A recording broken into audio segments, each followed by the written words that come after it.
the tall reeds and lily pads, there was a little plot of land that had recently come into the ownership of a rather ambitious duck named Daphne. Daphne wasn't your average duck. While her fellow quackers were content to float about and dabble in the water, she had a vision. She dreamt of starting her very own farm, complete with fresh vegetables, herbs, and flowers, all grown right by the pond. And once the crops were ready, she'd sell them at the first ever duck farmers market.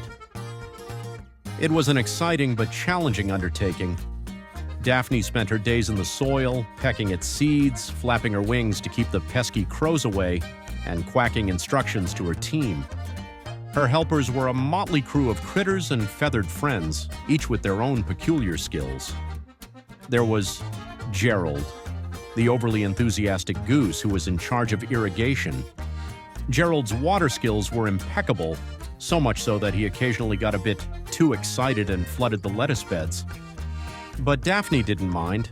After all, Gerald's heart was in the right place. Then there was Penny, a rabbit with a keen sense for weeding, while the other rabbits in the area were always sneaking off to munch on whatever they could find. Penny had taken a liking to helping Daphne with the delicate art of keeping the crops free from unwanted greenery. She'd often hop around with a basket of fresh-picked herbs, offering them to her neighbors. Finnery, the squirrel, was the unofficial marketing expert for the group. He was always scampering about, talking up the farm's latest produce to anyone who would listen, especially the ducks on the other side of the pond.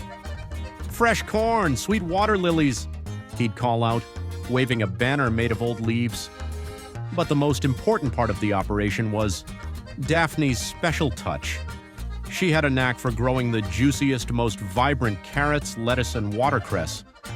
She even had a patch for wildflowers that attracted bees, butterflies, and an occasional curious hummingbird. Daphne's farm wasn't just about food, it was about creating a community.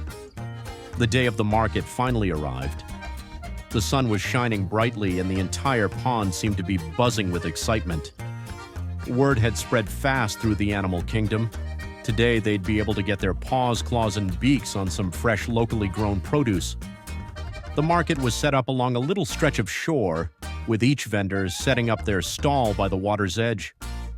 Daphne, ever the organizer, had made sure that